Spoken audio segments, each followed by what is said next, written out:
These cooks are grilling 4,200 beef tenderloin steaks at the U.S. Air Force Academy's 225,000 square foot dining hall near Colorado Springs, Colorado. And that's just for dinner. Over the course of 3 meals, the staff at Mitchell Hall will make 590 pounds of hash browns, 375 pounds of eggs, and 90 pounds of bacon for breakfast. Lunch will require an additional 127 pounds of bacon, 1,700 pounds of waffle fries, and 5,400 burger patties.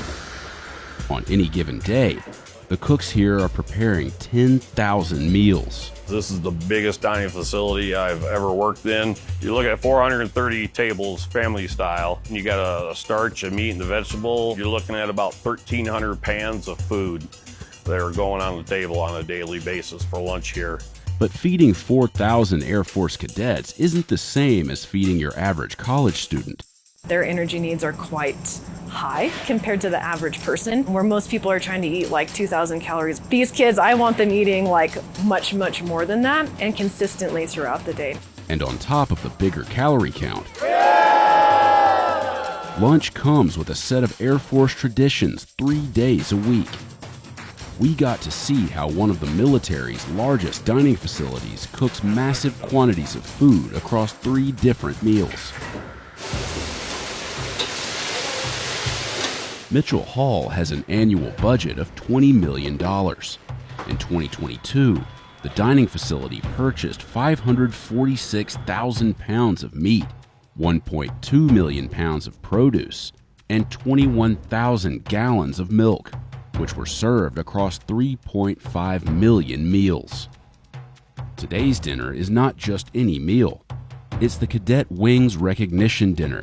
Recognition is a 3-day event where the freshman class is put through many stressful events to test their mental and physical stamina. Once you make it to recognition dinner, it's a sense of accomplishment. The freshman class is recognized as a fully qualified members of the Cadet Wing. To celebrate, the staff is preparing 4,000 steaks, 1,600 pounds of tortellini, and 788 pounds of orange glazed carrots. The first steak hits the grill at 1 o'clock to ensure the meal is ready on time, 5 hours before dinner is served. The steaks move in an assembly line fashion. They're removed from their packaging, then placed on the grill, where they're seasoned and then cooked. They're then moved into a pan, wrapped, and wheeled away to be stored in hot carts to keep them warm until dinner. At the other end of the kitchen, the pre-made pasta is poured into pans, topped with pesto Parmesan Alfredo sauce, and moved into a rotating oven to cook. Preparing this much food requires an incredible amount of organization, but not just today. A meal like this is planned out more than a month in advance. We really want to work 6 to 8 weeks ahead and commit, we call it committing our menu for that far in advance. Sometimes we'll find that in 8 weeks there's a holiday meal, so we need to make special preparations and changes to the menu for any special events that might be coming up. And the recognition dinner is one of the most special meals of the year. In the front of the house, the dining area is prepped for the cadets. Back in the kitchen, onions, carrots, and mushrooms are cooked with a medley of seasonings for the vegetarian beef stew, while the rest of the staff strains 788 pounds of vegetables and moves them into hot carts for dinner service. As cadets begin filing into the dining hall, freshmen, known as fourth-year cadets, typically have to pass out plates and silverware for the table. After that, the fourth years read and study the Air Force Academy handbook, known as Contrails, as they wait to be seated, while upperclassmen quiz them. Tonight, the fourth years become fully recognized members of the Cadet Wing and will no longer have to perform these duties. So during the year of freshman year, we're required to come in here, and after everything's set up, we have to hold our contrails at the position of attention and study them. So they make us do this, to form discipline because we're standing at attention, holding our arms up. So on Saturday night, it's a fun tradition to come in and have your upperclassmen do that with random objects.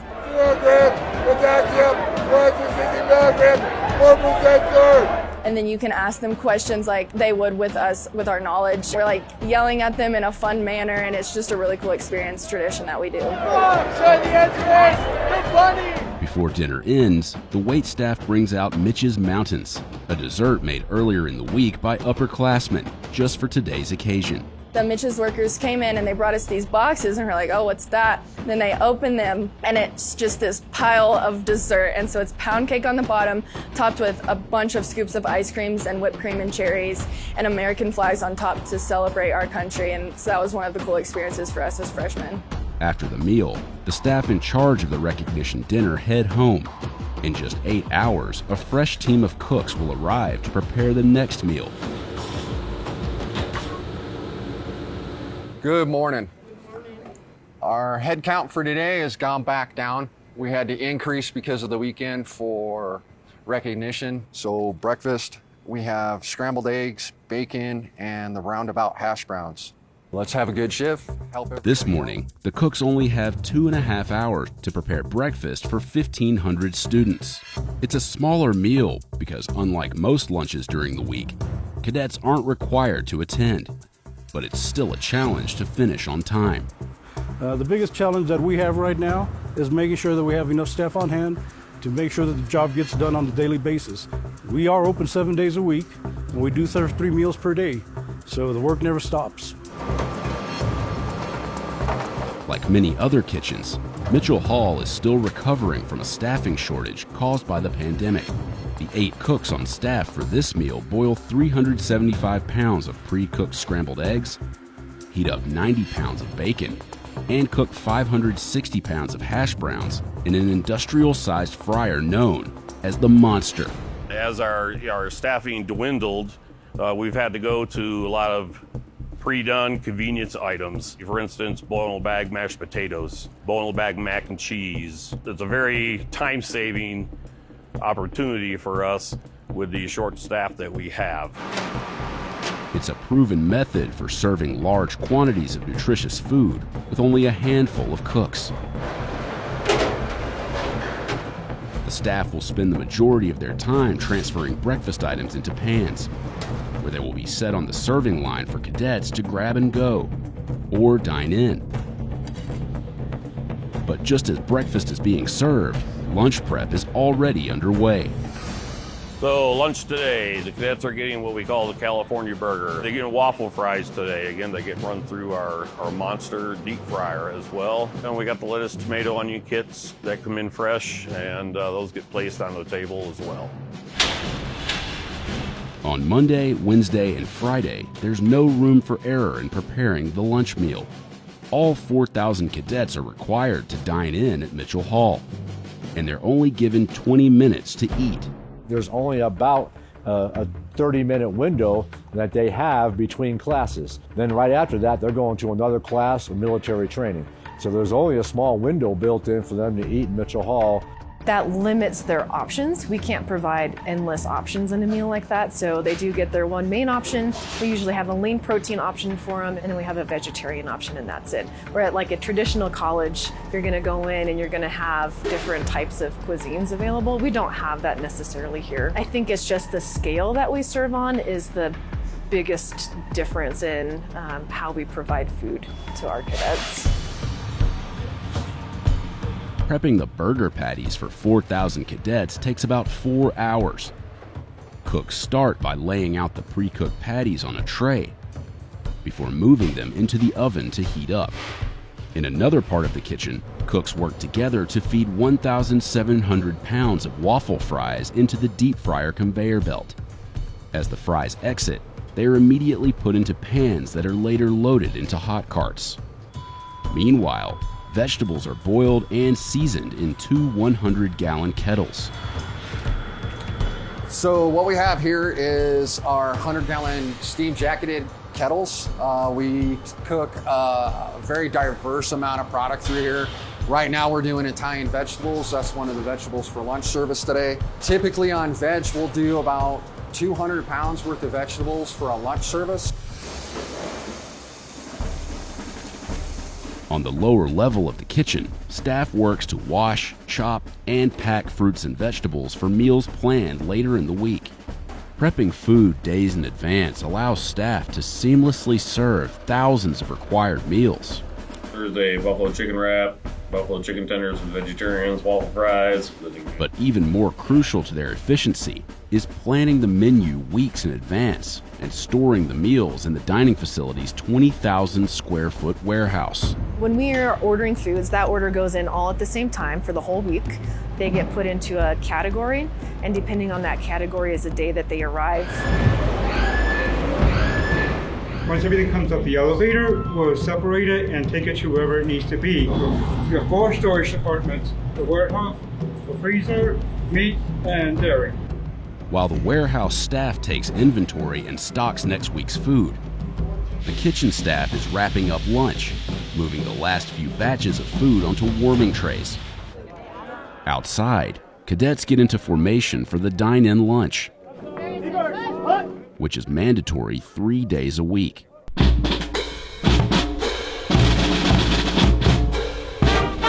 Air Force Academy Band begins playing as the cadet wing marches toward Mitchell Hall. 2,500 men in the making march en masse to mess for meals like Mother never made. Since the Air Force Academy was established in 1954, cadets have been required to march into lunch. Once inside, fourth years set the table and serve the food. We set out all the plates, we set out forks, knives, and spoons if they're needed. I was at the position called the cold pilot. I pour the waters and set that all for the table. And then the person next to him is called the hot pilot, which he would get all the food ready, everything, the meat, the vegetables, and the carbs. He would set that for each freshman and every upperclassman. Today is the freshman class's first lunch since recognition, where those responsibilities no longer fall on them. They dine like the rest of the cadet wing. It is impossible to meet 4,000 cadets' nutritional needs and food likes and dislikes. And so really it's working on them on an individual basis, just emphasizing the importance of regular eating and how that affects both not only their academic performance, but their physical performance as well. The Air Force Academy follows the nutrition standards outlined by the U.S. military, which requires its most active members to eat up to 4,700 calories a day for men and 3,000 a day for women. Mitchell Hall provides as much as 5,000 calories in a day, not including food from Falcon Express, the grab-and-go station inside the dining hall. I order every single item that goes into there, so I try to balance it out too with things that are good and healthy for them, that provide a lot of energy and nutrition, with some fun things as well, like Cracker Jacks and potato chips and stuff like that. At 12:15, lunch comes to an end. Cadets clear their tables and head to their next class. The waitstaff begins cleaning the tables and resetting the dining area. Back in the kitchen, the cooking staff starts prepping for dinner, which will be served in 5 hours.